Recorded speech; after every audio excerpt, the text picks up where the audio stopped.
श्री अखिलेश यादव जी।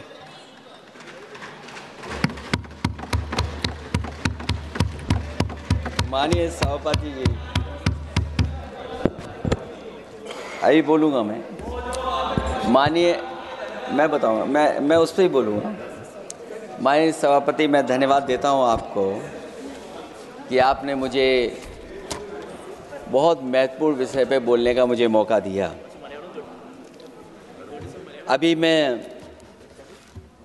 तमिलनाडु की डीएमके की माननीय सदस्य कानिमोझी जी को मैं सुन रहा था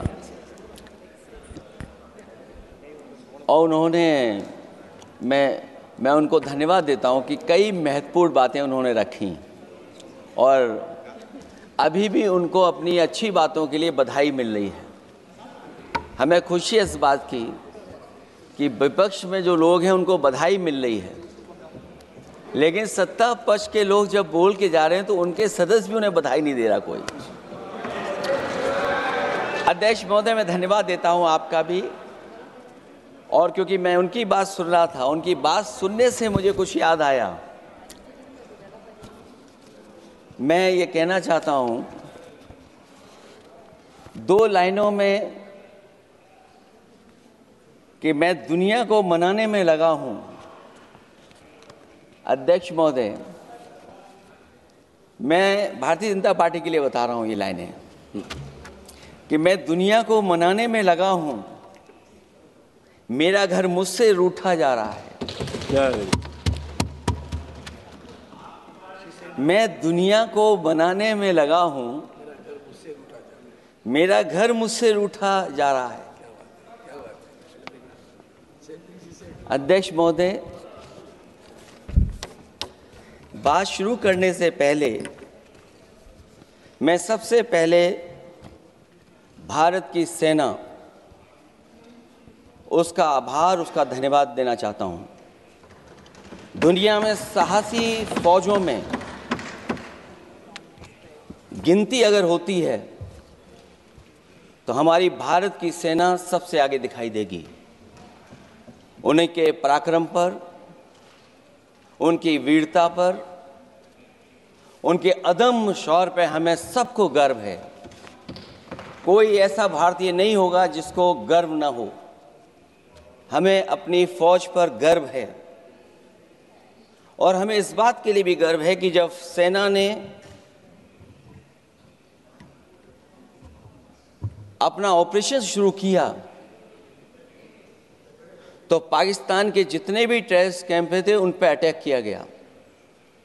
न केवल पाकिस्तानी कैंपों को नष्ट किया गया, बल्कि पाकिस्तानी जो एयर बेस हैं उन तक पहुंच गए, उनको भी नष्ट किया, ध्वस्त किया।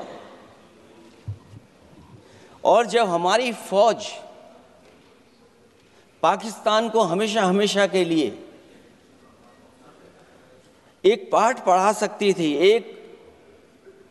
एक ऐसा संदेश जाता कि भविष्य में पाकिस्तान कभी ये हिम्मत नहीं जुटा पाता।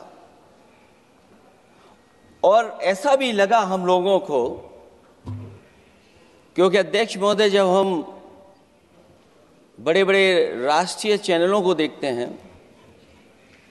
तो उन चैनलों से ये लग रहा था कि कराची हमारा हो गया है, लाहौर हमारा हो गया है। किसी चैनल ने किसी को ये भी बताया कि हमने उनको पकड़ भी लिया है। जो कमेंट्री, जो विजुअल्स थे, वो ऐसा लग रहा था कि अध्यक्ष महोदय अब पीओके हमारा हो जाएगा। हालांकि सरकार के इंजनों को मैं टकराता हुआ देखता हूं।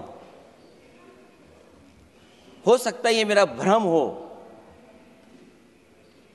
लेकिन पीओके के मामले में सभी इंजन हमें एक दिखाई देते हैं। और जहां पीओके पे पहुंचने तक की बात थी, कुछ लोग तो पीओके पर ये कह रहे थे कि हमारा कब्जा हो जाएगा, 6 महीने का केवल हमें मौका मिल जाए। ये अफसर सरकार आखिरकार पीछे कैसे हट गई और क्या कारण था कि सरकार को सीज फायर का ऐलान करना पड़ा? अध्यक्ष महोदय, हमें उम्मीद थी कि सरकार सीज फायर करेगी, सरकार ऐलान करेगी, लेकिन इनकी मित्रता बहुत है, बहुत गहरी मित्रता है, और उसका परिणाम ये है कि इन्होंने अपने मित्र से ही कहा कि आप ही सीज फायर अनाउंस कर दीजिए, हमारी कोई ज़रूरत नहीं है, हम सीज फायर आपसे ही स्वीकार कर लेंगे।